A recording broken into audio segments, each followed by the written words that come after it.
O que acontece? O Anderson Torres deixou na casa dele no Brasil, primeiro, rumores fortíssimos, e aí tem mais e mais gente falando sobre isso no Twitter, de que ele deixou o WhatsApp web dele logado, ou seja, as conversas de WhatsApp dele estão em posse da Polícia Federal. São rumores, nos próximos dias saberemos se é verdade ou não. Mas o que não é rumor, o que é verdade, é que ele deixou a minuta impressa de um decreto do Bolsonaro, um decreto de golpe de Estado, um decreto em que o Bolsonaro fecha o Tribunal Superior Eleitoral e coloca ali 8 militares, coloca um membro do Congresso Nacional, um membro do Senado e algumas outras pessoas para tomarem conta do Brasil. É o decreto do golpe. O Anderson Torres deixou na casa dele. Quando a Polícia Federal fez busca e apreensão na casa dele, a Polícia Federal encontrou também, além do seu WhatsApp aberto num dos computadores, encontrou o decreto. E aí ferrou de vez, porque aí é a prova cabal de que ele e o Bolsonaro estavam realmente tramando um golpe de Estado. Vamos lembrar uma coisa que pouca gente lembrou e que a grande mídia, quando fez matérias a respeito, também não citou. Eu não sei se eles não sabem ligar os pontos ou se é proposital. Não citou o seguinte: a última live do Bolsonaro, que foi a live em que ele estava chorando muito, no dia 30 de dezembro, logo antes dele embarcar para os Estados Unidos, o Bolsonaro falou que ele tentou. E que ele tentou de tudo, pelas 4 linhas, mas que mesmo assim ele precisava de apoio, que esse apoio não veio. E aí ele chorou.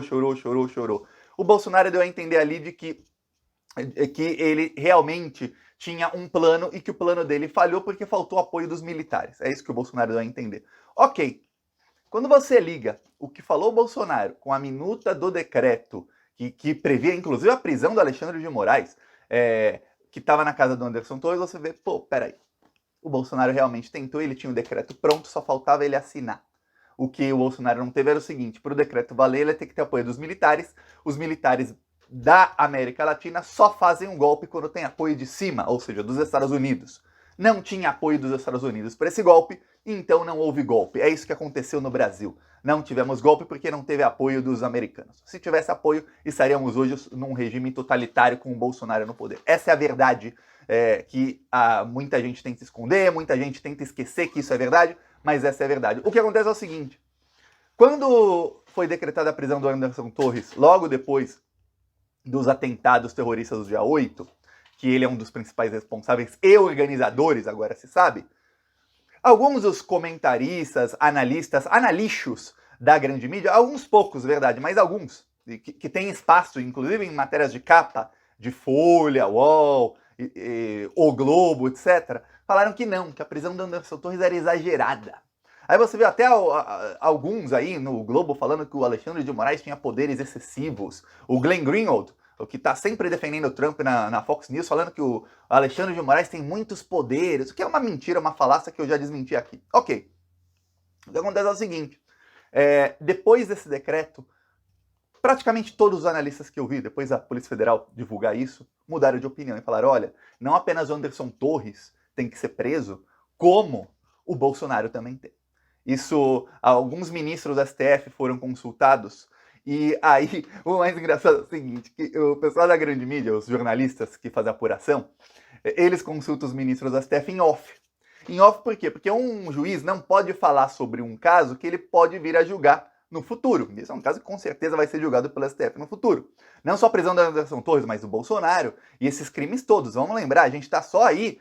Olha, o STF referendou a prisão do Anderson Torres. É só prisão ainda. Está na investigação ainda. Vai ter o processo, a condenação, tudo mais. E aí o que acontece? Sondaram os ministros em off. Só que aconteceu uma coisa. Geralmente falam, ministros do STF disseram isso, ministros disseram aquilo. Só que dessa vez não. 8 dos 11 ministros do STF em off, e aí dá pra saber quem são, disseram que isso é o que faltava para prender o Bolsonaro. 8 dos 11. Aí sabemos quem são os 2 que não falaram nada, e quem não dá entrevista nunca e não se pronuncia sobre nada, todo mundo sabe que é a Rosa Weber. Então você sabe quem são os 8 que se pronunciaram falando, dificilmente o Bolsonaro se salva dessa. Por quê? Porque quando o Anderson Torres foi preso, o argumento que foi usado pelo Nunes Marques e pelo André Mendonça e por esses analixos aí, alguns poucos da grande mídia, era o seguinte, de que, olha, o Anderson Torres foi viajar, então não era ele o secretário de Brasília, de Segurança Pública de Brasília, quando aconteceram os atentados. Quem tinha que ser preso era quem estava interino no lugar dele. O que esses analixos omitiam, de propósito, sabe que é de propósito, viu? É que o Anderson Torres, primeiro, ele não estava de férias.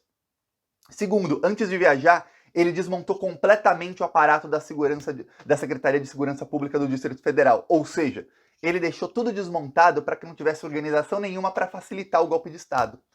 Aí, outra coisa. Tem uma decisão do Bolsonaro que dizia que o Anderson Torres entraria de férias, e aí não importa o cargo que ele tivesse, apenas no dia 9 de janeiro. Só que ele viajou para os Estados Unidos no dia 6. Então ele oficialmente não estava de férias. Esses mesmos analistas foram ao Twitter falar que não, mas quando alguém... dia 9 era segunda-feira. Quando alguém começa as férias na segunda-feira, é normal que a pessoa viaje já na sexta-noite e emende o final de semana. Não, não é. Quando você é o ministro, o secretário de Segurança Pública, ou antes ele era ministro da Justiça. Não é normal. Ainda mais, imagina uma situação. Um ano atrás, mais ou menos, a Rússia estava para invadir a Ucrânia. Aí, imagina se o maior general lá da Ucrânia falasse, olha, 2 dias antes da invasão, todo mundo sabe, está sendo anunciado que vai ter, que estava sendo anunciado. Ele falasse, gente, eu estou entrando de férias na segunda-feira, falam que a Rússia vai invadir amanhã, mas eu vou viajar hoje mesmo, que é férias, né? Férias é férias. Não. Então, tem todos os indícios, a decisão foi muito bem fundamentada para a prisão dele. Agora, com esse novo decreto, o que vários analistas falam, isso foi confirmado por ministros do STF, é que a pena do Anderson Torres chega a 91 anos de prisão. Vou repetir para você, 91 anos de prisão. Aí você fala, epa, ferrou. O Anderson Torres é um cara que não está dormindo faz mais de uma semana. O cara que deve estar... Quando foi decretada a prisão dele, ele teve crise de choro. Ele ligou para amigos dele soluçando de tanto chorar. Ele deve estar tendo crise de choro há mais de uma semana. Quem também não dorme, a gente sabe que há meses, é o Bolsonaro. E quem está na iminência de ser preso aí é o Bolsonaro também. Então, o que acontece? O Anderson Torres, no dia que foi decretada a prisão dele, ele disse que ia voltar para o Brasil imediatamente, o que não fez. Não voltou até agora. E deu a entender que ele poderia delatar o Bolsonaro. Ali, causou um desespero na família Bolsonaro, e agora a gente tem um pouquinho de alguns detalhes sobre isso, e o desespero era o seguinte, o Bolsonaro acabou colocando naquela madrugada uma publicação no Facebook com um vídeo que questionava o resultado das eleições. Lembra disso? Depois ele apagou. Teve alguma conversa dele com o Anderson Torres, e aí ele apagou aquele vídeo. Ok, aí o que acontece? Acontece que os bastidores daquilo são o seguinte, não dá para saber tudo dos bastidores, mas é que o Bolsonaro estava com medo do Anderson Torres delatar. Se o Anderson Torres delatar, acabou para o Bolsonaro. Aí acabou mesmo. E o Bolsonaro foi pro tudo ou nada. Naquela madrugada e no dia seguinte, o que se falou é o seguinte, não, Anderson Torres não vai se entregar tão cedo, a gente vai tentar contornar aqui de outra maneira, esperar a poeira baixar e vamos tentar se salvar aqui. Então o Bolsonaro mudou de estratégia. Quando eu digo Bolsonaro, é Bolsonaro, Carlos, Eduardo, toda a família. Essa família bandida aí, mudaram de estratégia. Depois que encontraram ali a minuta do decreto, e olha, é um decreto muito mal escrito, vários juristas, eu estava lendo, vários juristas comentaram, o decreto está muito mal escrito, tem erros assim que quando alguém trabalha com administração pública e sabe como funcionam decretos, projetos de lei, você fala, tem erros assim horríveis, mas era uma minuta ainda, né? Tem toda a cara de que foi escrito por militares, toda a cara de que alguém ligado a algum militar, vamos dar nome aqui? Braga Neto e General Heleno, tá bom? Alguém ligado a eles, ou eles mesmos, duvido que eles mesmos que são vagabundos, não sabem nem escrever direito. Alguém ligado a eles escreveu aquilo, porque tem até linguajar em alguns termos são usados por militares, não são usados por advogados normais, é muito mais usado no meio militar. Então, o decreto também previa que de quem ia administrar o Brasil nesse golpe de Estado serão 8 militares, e aí juntando todo o resto seriam mais 8 pessoas, quer dizer, só militares. Foi escrito por militares. Falou.